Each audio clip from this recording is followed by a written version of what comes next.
اهدنا الصراط المستقيم.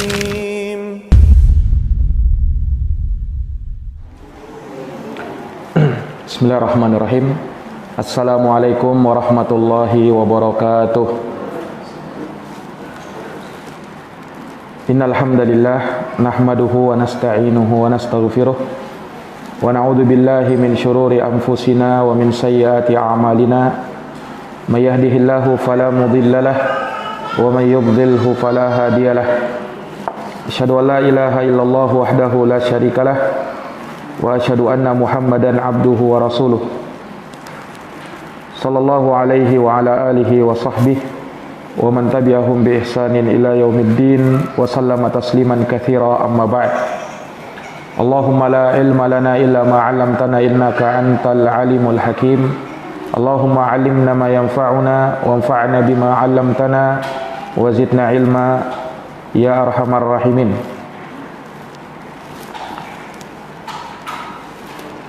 Ayatuhal akhwat, a'azani Allah wa iyyakunna, para ibu-ibu dan saudari-saudari sekalian yang dirahmati dan dimuliakan oleh Allah. Alhamdulillah wa syukrulillah wa la haula wa la quwata illa billah. Kita memuji Allah dan bersyukur kepadanya atas segala limpahan nikmat dan karunia yang diberikan kepada kita, di mana pada pagi hari yang berbahagia ini Allah Subhanahu wa taala masih memberikan kesehatan kepada kita sehingga dapat kita pergunakan untuk menghadiri majelis ilmu. Semoga dengan ini Allah Subhanahu wa taala senantiasa memberikan kepada kita cahaya hidayah yang dengannya akan menerangi jalan kita menuju kepada surganya yang penuh dengan kenikmatan. Amin ya rabbal alamin. Ibu-ibu dan saudari-saudari sekalian yang dirahmati dan dimuliakan oleh Allah, pada pagi hari yang berbahagia ini insyaallah taala kembali kita akan melanjutkan kajian dari kitab Sifatul Mar'atis Salihah karya Ummu Abdillah bintu Syekh Muqbil bin Hadi Al-Wadi'i rahimahullahu taala, di mana kita masih dalam pembahasan terkait dengan ilmu, yakni bahwa di antara sifat wanita salihah adalah perhatian kepada ilmu dan fikih di dalam agama. Dan ini adalah bagian yang ketiga terkait dengan pembahasan ini, ya. Karena pentingnya perkara ini, beliau menyebutkan banyak hal terkait dengan masalah ilmu. Karena ilmu itu adalah kunci dari semua kebaikan. Ya, amalan-amalan yang kita lakukan dari amal kebaikan tidak mungkin bisa benar kecuali dilandasi dengan ilmu yang sahih, ilmu yang bersumber dari Al-Quran dan Sunnah Nabi Sallallahu Alaihi Wasallam dengan pemahaman salafus saleh, dengan pemahaman salafus saleh. Maka telah kita jelaskan, ya, bahwa ilmu itu akan menghidupkan hati, ya. Ilmu itu bisa menenangkan jiwa, ya, dan bisa memunculkan di dalam hati ketenangan, kedamaian dan ketenteraman di dalam hidup. Maka ini dari manfaat ilmu yang Allah Subhanahu wa taala datangkan kepada para penuntut ilmu dan orang-orang yang diberikan oleh Allah Subhanahu wa taala ilmu agama. Maka sangat beruntung orang-orang yang diberikan ke dalam hatinya kecintaan kepada ilmu agama, suka menghadiri majelis-majelis ilmu, mendengarkan ilmu syariat, ya, dan suka untuk menuntut ilmu. Nah, ini dari tanda kebaikan yang Allah Subhanahu wa taala berikan kepada orang tersebut. Kemudian di sini beliau sebutkan al-ilmu nurun. Ilmu adalah cahaya. Ilmu adalah cahaya. Qala ta'ala, Allah Ta'ala berfirman di surat Ibrahim ayat pertama. Allah berfirman di surat Ibrahim ayat yang pertama. Alif Lam Ra. Kitabun anzalnahu ilaika litukhrijan nasa minadh-dhulumati ilan nuri biidni rabbihim ila siratil azizil hamid. Alif lam ra. Kitabun, itulah kitab Al-Qur'anul Karim. Anzalnahu ilaika, yang kami telah turunkan kepadamu wahai Muhammad, litukhrijan nasa minadh-dhulumati ilan nur, agar engkau mengeluarkan manusia dari lembah gelap gulita menuju cahaya terang benderang.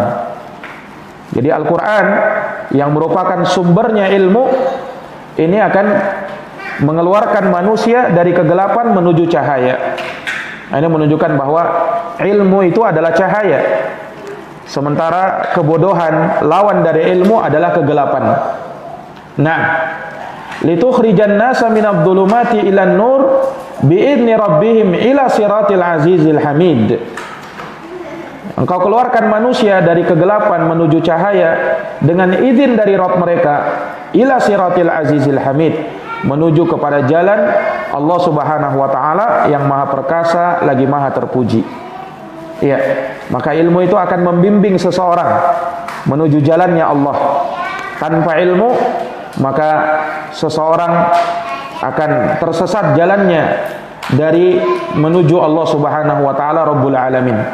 Tapi dengan ilmu, dia cahaya yang menerangi jalan seseorang sehingga dia akan berjalan lurus, tidak bengkok ke kanan dan ke kiri, tidak menyimpang ke kanan dan ke kiri, tetapi dia menjalani hal tersebut sesuai dengan apa yang diperintahkan oleh Allah dan Rasulnya.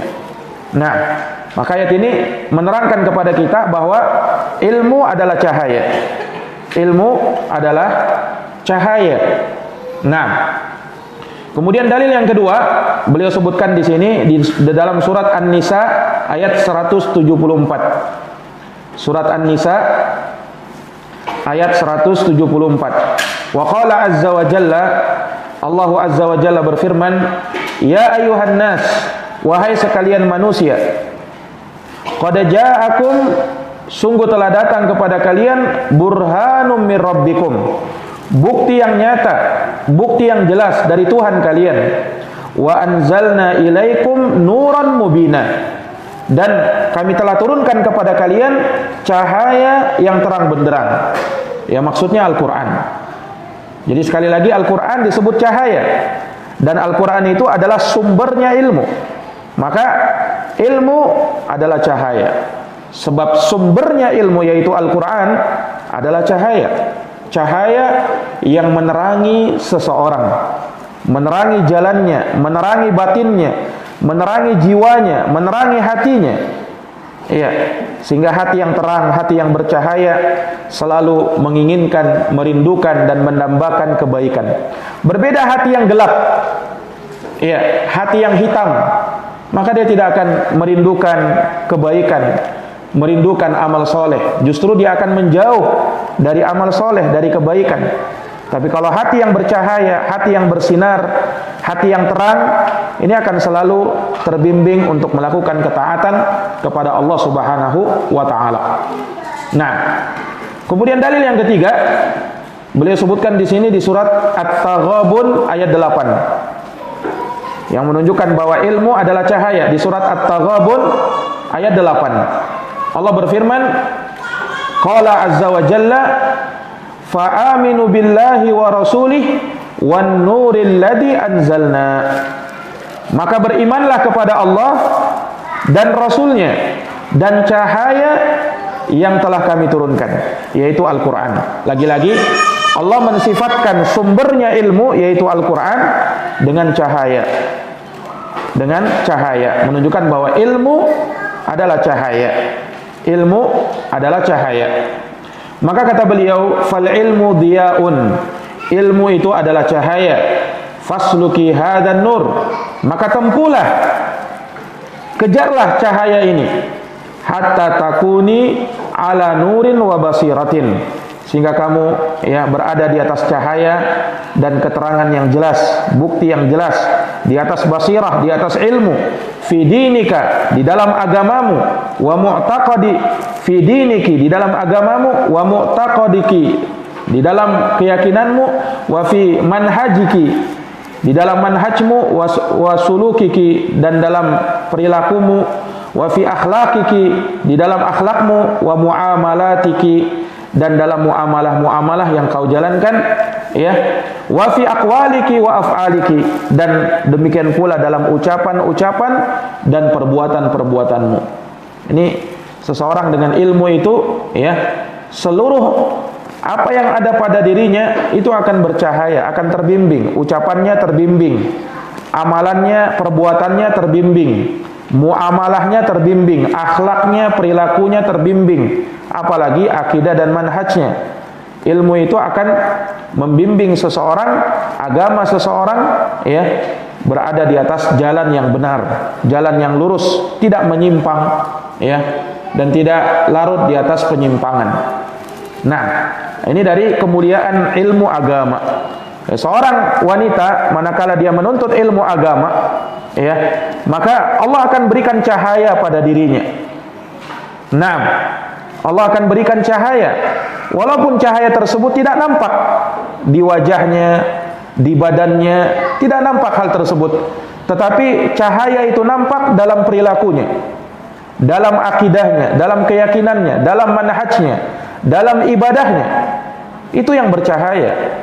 Ya, walaupun ada orang yang terkadang wajahnya terlihat bercahaya, ya, tetapi apabila dia jauh dari agama, jauh dari ilmu agama, hakikatnya dia tidak mendapatkan cahaya yang sejati. Karena cahaya yang sejati itu bukan cahaya dari penampilan. Walaupun dilihat orangnya, ya, terlihat wajahnya putih bersih, bercahaya, ya, akan tetapi apabila jauh dari ilmu, hakikatnya dia bukan orang yang mendapatkan cahaya. Ya, orang yang mendapatkan cahaya bukan cahaya di luar, tetapi cahaya pada batinnya, cahaya pada jiwanya, cahaya pada perbuatan dan ucapannya. Inilah yang dimaksud dengan ilmu adalah cahaya. Nah, kemudian kata beliau rahimahullahu taala, bil ilmi tunalu sayadah. Ini keutamaan yang lain dari ilmu itu, bahwa dengan ilmu akan diraih kepemimpinan. Ilmu akan bisa membuat seseorang meraih kekuasaan, kepemimpinan. Iya, karena yang namanya kepemimpinan, kekuasaan itu harus diikat dengan ilmu. Maka dengan ilmu akan teraih yang namanya kepemimpinan di dalam agama. Nah, beliau terangkan apa makna sayyid atau sayyadah. Wa sayyidu fil lughati man sada qaumahu. Sayyid secara bahasa maknanya adalah orang yang menguasai, yang memimpin suatu kaum. Ya, pemimpin. Kalau dia memimpin berarti dia punya orang-orang yang dipimpin. Dia punya masyarakat atau kaum atau orang-orang yang berada di bawahnya, yang berada di atas kekuasaannya, yang dia pimpin, yang dia arahkan. Nah, itulah kepemimpinan. Maka dengan ilmu akan diraih kepemimpinan tersebut. Qala al-Imam al-Bukhari fi kitabil ilmi min sahihi babul iqtibab fil ilmi wal hikmah. Berkata Imam al-Bukhari di dalam kitabul ilm, di dalam sahihnya, bab al-iqtibab fil ilmi wal hikmah, yakni merasa cemburu di dalam ilmu dan hikmah. Artinya para akhwat dan para ummahat, ibu-ibu dan saudari sekalian, bahwa seseorang manakala dia harus cemburu kepada orang lain, maka dia harus cemburu kepada orang yang lebih berilmu daripada dirinya. Iya. Ketika misalnya dia melihat saudaranya lebih pandai daripada dia, lebih berilmu daripada dia, itulah orang yang layak untuk kita cemburu kepadanya. Nah, sebagaimana nanti akan diterangkan di dalam hadis, bahwasanya seseorang iri hati itu boleh kalau terhadap orang yang berilmu. Iri hati di sini maksudnya cemburu dia. Dia pengen seperti orang tersebut. Iya. Maka ilmu itu akan membuat orang lain bisa cemburu dengan dirinya, iri dengan dia, karena dia ingin mendapatkan semisal dengan itu pula. Nah, wa qala Umar radhiyallahu anhu, sahabat Umar bin Khattab radhiyallahu anhu pernah berkata, tafaqqahu qabla an tasudu. Belajarlah kalian fikih di dalam agama sebelum kalian memimpin. Sebelum menjadi pemimpin harus belajar dulu. Jangan langsung jadi pemimpin sementara dia tidak pernah belajar ilmu agama. Iya. Wa qala Abu Abdillah Al-Bukhari, berkata Al-Imam Al-Bukhari, Abu Abdillah, wa ba'da an tasudu. Beliau mengatakan wa ba'da an tasudu, dan juga setelah kalian memimpin. Yani seseorang itu walaupun sudah jadi pemimpin, dia jangan berhenti menuntut ilmu agama. Dia harus tetap menuntut ilmu agama. Nah, karena tatkala dia menjadi pemimpin, ya, maka kepemimpinan tersebut butuh dengan ilmu. Ya, sehingga dengan ilmu kepemimpinannya akan lebih baik lagi. Dia memimpin dengan lebih baik lagi. Nah, wa qad ta'allama ashabun Nabi sallallahu alaihi wasallam fi kibari sinnihim. Dan sungguh para sahabat Nabi sallallahu alaihi wasallam mereka belajar menuntut ilmu, ya, di masa tua mereka. Umur mereka sudah tua, tetapi hal tersebut tidak menghalangi mereka untuk menuntut ilmu. Nah, ini menjadi motivasi bagi kita. Ya, ini tidak ada alasan bagi seseorang karena umurnya dia sudah tidak mau lagi belajar. Sebagian orang kan terkadang berpikir begini, saya ini sudah tua, tidak perlu lagi menuntut ilmu, biarlah saya kasih ke anak-anak saya saja. Kalau saya sudah tua, tidak usah lagi menuntut ilmu. Ini salah. Justru dulu para sahabat mereka menuntut ilmu di masa tuanya. Ya, bukan karena mereka tidak memanfaatkan masa mudanya, karena dulu mereka memang, ya, sebelum datang Islam mereka berada di atas kekufuran, kemusyrikan, ya.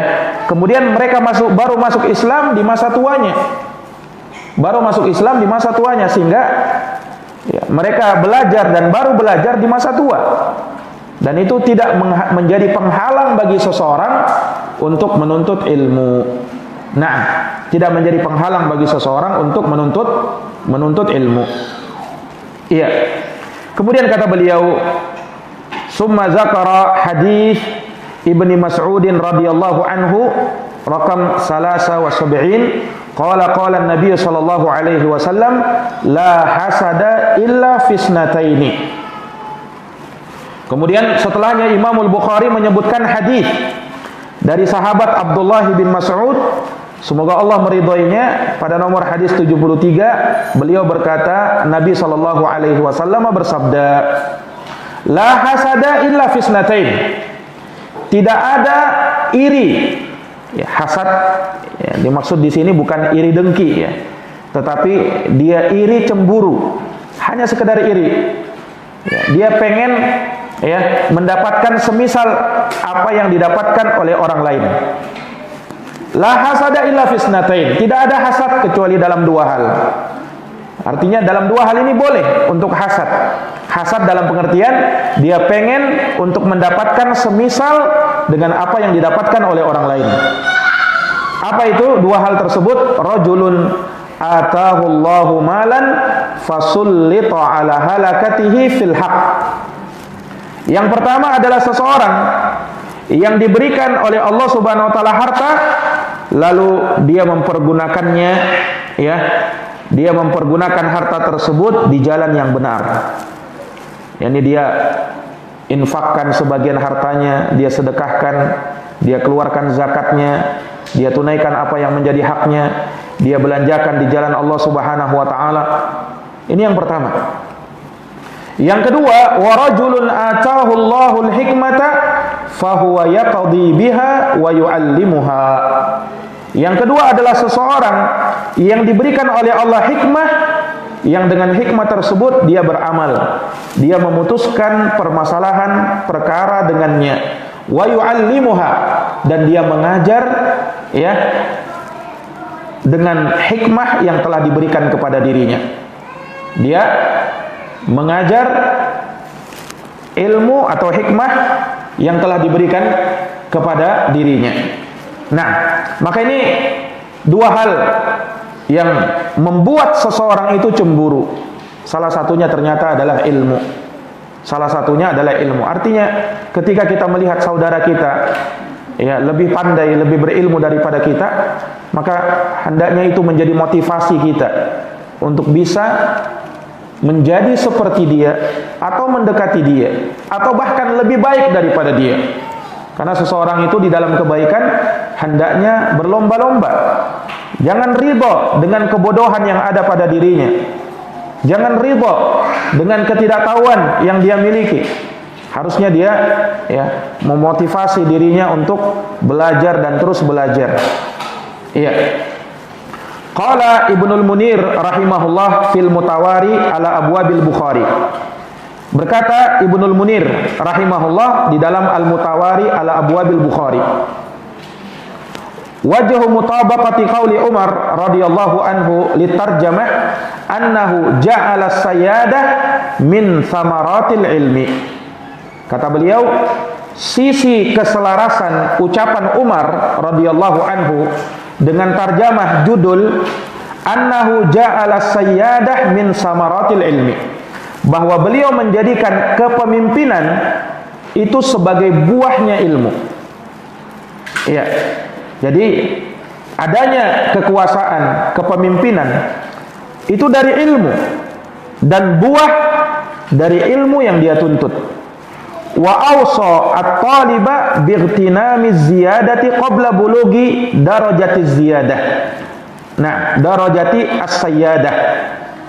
Dan beliau mewasiatkan kepada penuntut ilmu untuk mengambil tambahan, yaitu terus menambah ilmu sebelum dia mencapai derajat seorang pemimpin, menjadi seorang pemimpin. Nah, makanya beliau katakan tadi, tafaqahu qabla an tasudu. Ya, belajarlah fikih di dalam agama sebelum kalian memimpin, sebelum kalian menjadi penguasa, memimpin. Naam, wadhalika yuhaqqiqu istihqaqal ilmi, dan hal tersebut ya akan mewujudkan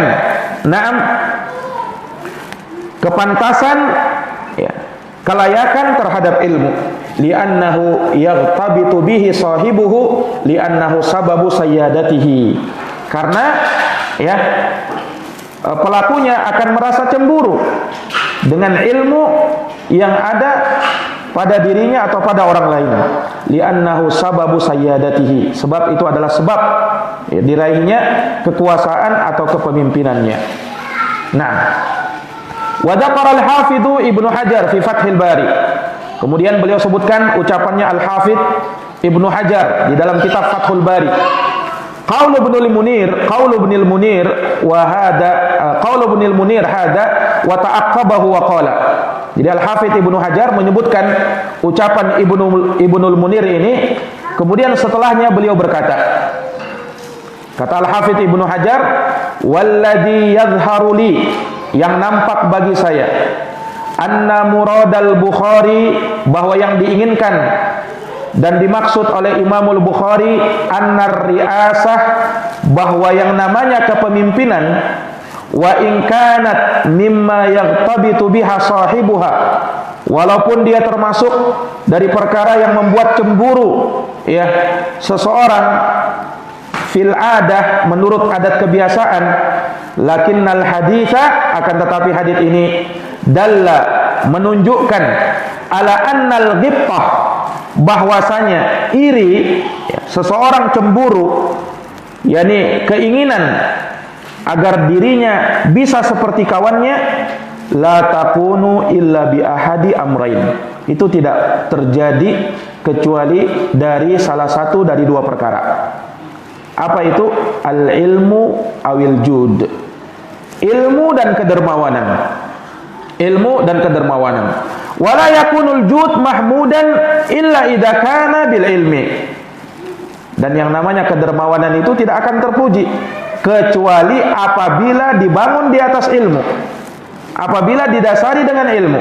Faka'annahu yaqul, seakan-akan di sini beliau mengatakan ta'allamul ilma qabla husuli ar-riyasah litartabitu idza ghababtum bihaqqin. Belajarlah ilmu sebelum kamu meraih kepemimpinan.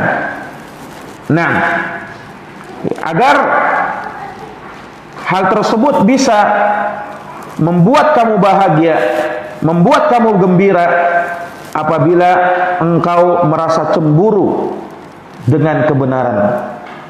Ini merasa iri tatkala ada orang berada di atas ilmu yang benar, berada di atas ilmu yang hak, sementara dia tidak seperti itu. Nah, maka ini dari perkara yang beliau ingatkan, bahwasanya dengan ilmu itu akan diraih yang namanya kepemimpinan. Nah, wa yaqulu aidan, beliau juga mengatakan, Al-Hafidz Ibnu Hajar, idza ta'ajjaltumur ri'asah allati min adatiha an tamna sahibaha min talabil ilmi fatruku tilkal adah wa ta'allamul ilma litahsula lakumul ghibtah al-haqiqiyah. Apabila engkau tergesa-gesa untuk bisa meraih kepemimpinan, yang mana hal tersebut biasanya menghalangi seseorang dari menuntut ilmu, ini ketika dia sudah menjadi pemimpin, terkadang membuat dia terhalang dari menuntut ilmu, karena banyaknya kesibukan dia, sehingga terhalangi dari belajar ilmu. Maka kata beliau, apabila memang kamu sudah menjadi seorang pemimpin, maka fatruku tilkal adah, tinggalkan kebiasaan yang membuat atau menghalangi seseorang dari menuntut ilmu ketika menjadi seorang pemimpin. Tetap dia menuntut ilmu walaupun sudah menjadi seorang pemimpin. Wa ta'allamul ilma, teruslah belajar ilmu. Teruslah belajar ilmu litahsula lakumul ghibtah al-haqiqiyah, agar kamu bisa meraih ghibtah yang sesungguhnya, yaitu kecemburuan yang sesungguhnya terhadap ilmu agama. Seperti yang tadi kita terangkan, bahwasanya seseorang itu dari perkara yang mesti dia cemburu kepadanya adalah ilmu agama. Tatkala dia melihat ada orang yang lebih berilmu dari dia, maka itu dia merasa cemburu dengan hal tersebut. Kemudian beliau terangkan di sini, wa ma'nal ghibtah tamannil mar'i ayyakuna lahu nadhiru ma lil akhar min ghairi ayyazula anhu. Yang dimaksud dengan ghibtah adalah seseorang berangan-angan agar dia bisa memiliki semisal dengan apa yang dimiliki oleh orang lain, tanpa berangan-angan agar yang dimiliki oleh orang lain tersebut menjadi hilang. Nah, itu yang dimaksud dengan ghibtah. Kalau dia berangan-angan cemburu dengan orang yang lebih berilmu, tapi dia mau agar ilmu tersebut hilang dari orang itu, ini tidak boleh. Itu dengki namanya. Cemburu terhadap ilmu maksudnya dia berangan-angan, dia merasa iri, dia mau juga seperti orang yang lebih pandai dari dirinya, lebih berilmu dari dirinya. Ini yang dimaksud dengan ghibtah, tanpa dia berangan-angan agar ilmu tersebut hilang dari orang yang dia cemburu kepadanya itu. Nah, ini yang dimaksud dengan ghibtah. Nah, para hadirin yang dirahmati dan dimuliakan oleh Allah Subhanahu wa taala, maka di sini beliau menyebutkan terkait dengan ilmu adalah cahaya, dan dengan ilmu akan diraih yang namanya kepemimpinan. Dua hal yang kita garis bawahi di sini. Yang pertama tadi adalah ilmu adalah cahaya. Karena ilmu tersebut adalah kehidupan bagi seseorang. Makanya terkadang kita membahasakan yang namanya cahaya itu dengan kehidupan, sementara kegelapan gelap itu dengan kematian. Yakni kita menandakan, misalnya ada sebuah rumah, lampunya menyala, ya, itu sebagai pertanda bagi kita bahwa ada orang yang hidup di dalam rumah. Kenapa? Karena cahayanya nyala. Berbeda kalau ada rumah kita dapati di malam hari mati lampunya, tidak ada cahaya penerangan di dalamnya, bukan karena mati lampu. Itu bisa menjadi pertanda bagi kita bahwa di dalam rumah tidak ada orang. Iya kan? Ya, dalam kehidupan saja kita bisa tahu. Makanya ilmu itu diibaratkan seperti cahaya. Sementara kebodohan, lawannya ilmu adalah kematian dan kegelapan. Nah, makanya semua keburukan penyebabnya adalah karena tidak adanya kehidupan hati dan cahaya ilmu. Ya, kalau kita lihat semua kerusakan dan keburukan yang terjadi di muka bumi ini, tidak lain dan tidak bukan kecuali sebab utamanya adalah karena kebodohan. Sebab utamanya adalah kebodohan. Terjadinya kesyirikan, apa sebabnya? Karena kebodohan. Terjadinya bid'ah di dalam agama, apa sebabnya? Karena kebodohan. Terjadinya maksiat juga karena kebodohan. Sehingga kebodohan ini adalah sumber dari semua keburukan. Sementara sumber dari semua kebaikan ada pada cahaya ilmu yang akan menghidupkan hati seseorang. Nah, maka kebodohan dan keburukan yang disebabkan oleh kematian hati dan tidak takutnya kepada yang buruk. Ini seperti kehidupan di mana hujan adalah sebab kehidupan segala sesuatu. Allah Subhanahu wa taala menyebutkan di dalam Al-Qur'an, Allahu nurus samawati wal ard. Allah adalah pemberi cahaya kepada langit dan bumi. Allah adalah cahaya langit dan bumi. Masalu nurihi kamiskatin fihi misbah. Perumpamaan cahaya Allah adalah seperti sebuah lubang yang tak tembus, ya, yang di dalamnya ada pelita yang besar. Kamiskatin fiha misbah, al misbahu fi zujajah, az-zujajatu ka'annaha kaukabun durri. Nah, pelita itu di dalam kaca, dan kaca itu seakan-akan bintang yang bercahaya seperti mutiara yang dinyalakan di dalamnya. Naam. Kemudian dikatakan yuqadu min syajaratin mubarakatin zaitunah la syarqiyatin wala gharbiyah. Iya. Yang dinyalakan di dalamnya dengan minyak dan pohon yang banyak berkahnya, yaitu pohon zaitun. Iya. Yang tumbuh tidak di sebelah timur sesuatu dan tidak pula di sebelah baratnya. Kemudian dikatakan, ya, yakadu zaituha yudhi'u walau lam tamsashu nar. Naam. Yang minyaknya saja hampir-hampir menerangi walaupun tidak disentuh api.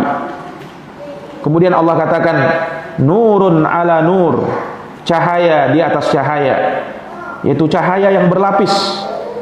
Yahdillahu linurihi may yasha, di mana Allah Subhanahu wa taala membimbing kepada cahayanya siapa yang Dia kehendaki. Iya, dari kalangan hamba-hambanya.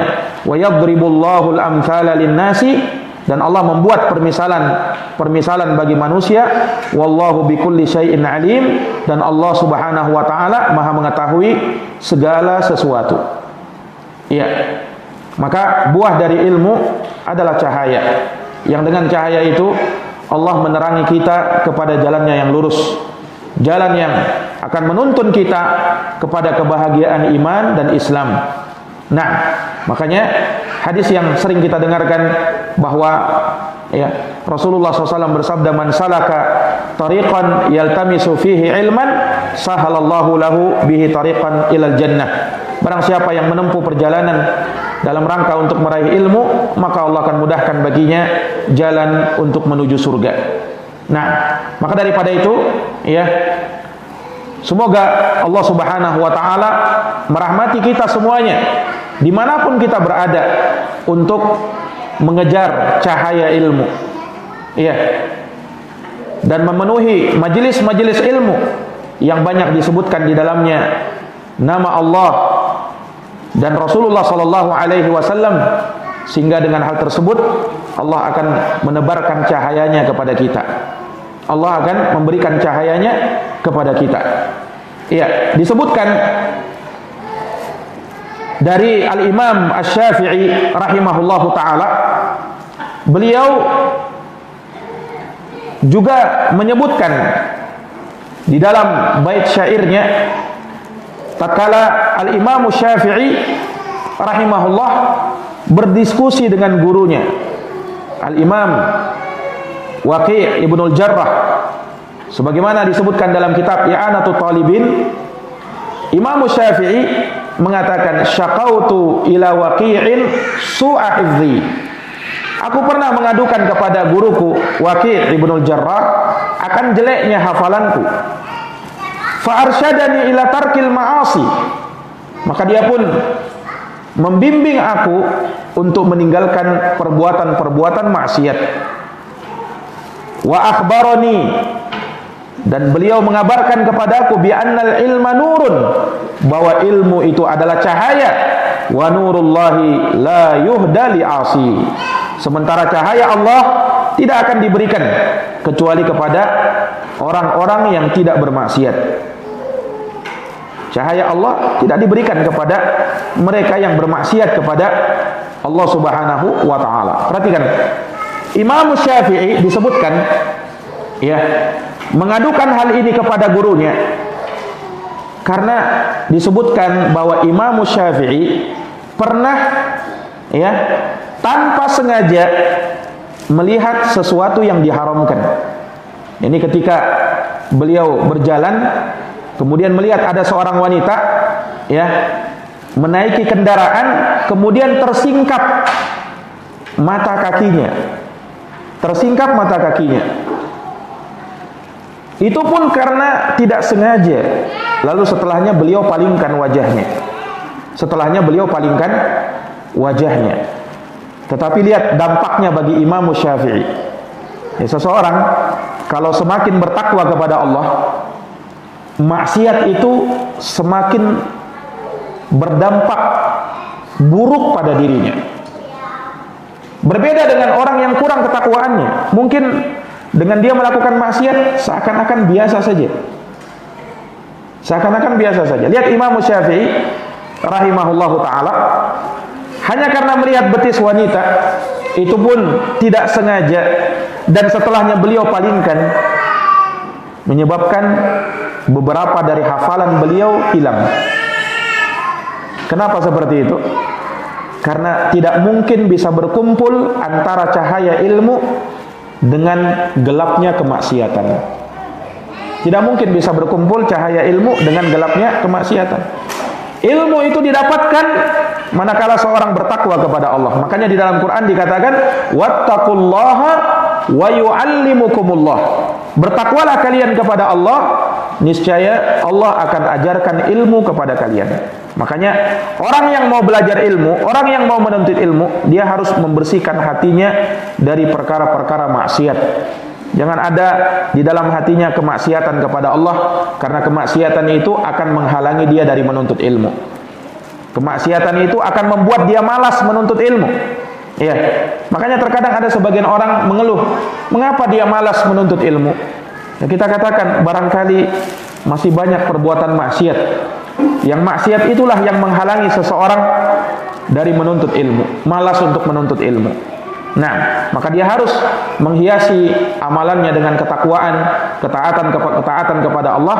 Jangan sampai hatinya dipenuhi dengan noda-noda hitam, yang sebagaimana Allah katakan, kalla bal rana ala qulubihim ma kanu yaksibun. Sekali-kali tidak. Sebenarnya apa yang selalu mereka usahakan itu, yang mereka lakukan itu, telah menutup hati mereka. Kalau hati sudah tertutup, maka akan sulit untuk menuntut ilmu agama, untuk meraih ilmu agama. Nah, maka ini dari perkara yang hendaknya diperhatikan. Ya, seseorang ya, dengan ilmu dia akan mendapatkan cahaya yang akan membimbing jalannya ke jalan yang lurus. Kemudian ilmu tersebut, ya, sebagaimana yang kita sebutkan di pembahasan yang selanjutnya, bahwa ilmu itu akan menjadi pembimbing bagi seseorang di dalam memimpin dan berkuasa. Seorang kalau mau berkuasa, dia harus berilmu dan menuntut ilmu. Makanya bil ilmi tunalus sayadah. Dengan ilmu akan diraih yang namanya kepemimpinan. Dan ini dari perkara yang dipahami bahwasanya di dalam ilmu agama dijelaskan, diterangkan bagaimana seseorang itu memimpin kaumnya, masyarakatnya dengan jalan yang benar. Iya. Sehingga dia tidak berlaku zalim, sehingga dia tidak berbuat sewenang-wenang kepada orang-orang yang dia pimpin. Karena kepemimpinan itu ibarat pedang yang bermata dua.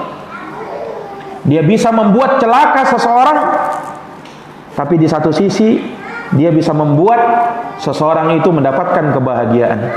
Makanya hadis tentang 7 golongan yang akan dinaungi oleh Allah pada hari yang tiada naungan kecuali naungannya, yang pertama disebut oleh Nabi adalah imamun adil, seorang pemimpin yang adil. Nah, disebutkan dalam hadis yang lain bahwa imam yang adil ala manabir min nur yaumal qiyamah. Dia akan berada di atas mimbar-mimbar yang terbuat dari cahaya pada hari kiamat. Lihat, di satu sisi kepemimpinan bisa akan berbuah penyesalan bagi seseorang. Rasulullah Shallallahu Alaihi Wasallam pernah bersabda, ya, di dalam hadisnya yang sahih, bahwa tidaklah seseorang diberikan oleh Allah Subhanahu Wa Taala kepemimpinan, kekuasaan, kemudian dia tidak mampu berlaku adil, tsumma lam yuhit binushiha, dia tidak memimpin dengan keadilan. Kata Nabi SAW, illa lam yajid raihatal jannah. Maka orang yang seperti ini, pemimpin yang seperti ini, tidak akan mencium baunya surga. Lihat bagaimana kepemimpinan itu terkadang bisa membuat seseorang celaka. Iya, minimal dia akan menyesal di kemudian hari. Nah, ini kira-kira apa sebabnya? Karena dia memimpin tanpa didasari dengan ilmu. Makanya seorang pemimpin itu butuh dengan ilmu juga. Walaupun dia sibuk, walaupun banyak kesibukannya, tetapi jangan lupakan menuntut ilmu. Nah, karena ilmu itu akan membimbing dia untuk memimpin dengan hal yang lebih baik. Bil ilmi tunalus sayadah. Dengan ilmu itu akan diraih yang namanya kepemimpinan. Nah, kemudian di sini beliau sebutkan ucapan Al-Imam Ibnu Hazm rahimahullahu taala. Kata beliau, fil akhlaqi wasiyar wa mudawamatun nufus, pada halaman 38, kata Imam Ibnu Hazm rahimahullah, lau lam yakun min fadlil ilmi illa annal juhal yahabunaka wa yujillunaka wa annal ulama yuhibbunaka wa yukrimunaka lakana dzalika sababan ila wujubi talabih fa kaifa bisairi fadhailihi fid dunya wal akhirah. Kata Ibnu Hazm rahimahullah, seandainya tidak ada keutamaan ilmu kecuali bahwa orang-orang yang jahil, ya, orang-orang yang bodoh akan kagum kepada orang yang berilmu, akan memuliakan orang yang berilmu, dan bahwasanya ulama akan cinta kepada orang yang berilmu, memuliakan orang yang berilmu, lakana dzalika sababan ila wujubi talabi. Niscaya itu saja, kata beliau, sudah cukup menjadi sebab wajibnya menuntut ilmu. Jadi kalau seandainya tidak ada keutamaan ilmu, yang melainkan orang jahil akan terkagum-kagum denganmu, akan memuliakanmu, bahkan ulama pun akan cinta kepadamu, juga akan memuliakan kamu. Niscaya itu sudah cukup menjadi sebab wajibnya orang menuntut ilmu. Fa kaifa bisairi fadhailihi fid dunya wal akhirah. Maka bagaimana lagi, ya, ternyata ilmu itu punya segudang keutamaan, baik itu di dunia maupun di akhirat. Jadi kalau itu saja sudah cukup menjadi sebab kita wajib menuntut ilmu, bagaimana lagi?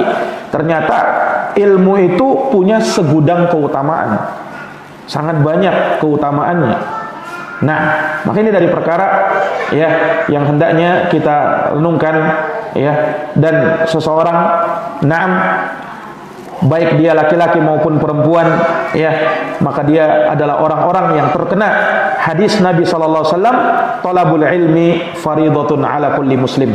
Menuntut ilmu adalah kewajiban bagi setiap muslim, yaitu muslim laki-laki ataukah muslim perempuan. Para akhwat dan para ummahat, para ibu-ibu dan saudari-saudari sekalian yang dirahmati dan dimuliakan oleh Allah, mungkin demikian pembahasan yang bisa kami sampaikan di pertemuan pagi hari ini. Semoga bermanfaat, semoga menambah ilmu kita, dan semoga Allah Subhanahu wa taala menjadikan kita termasuk dari orang-orang yang istiqamah berada di atasnya. Jazakumullahu khairan atas perhatiannya. Mohon maaf atas segala kekurangannya. Hadanallahu wa iyyakum ajma'in. Subhanakallahumma wa bihamdika asyhadu an la ilaha illa anta astaghfiruka wa atubu ilaik. Subhana rabbika rabbil izzati amma yasifun. Salamun alal mursalin. Walhamdulillahi rabbil alamin. Assalamualaikum warahmatullahi wabarakatuh.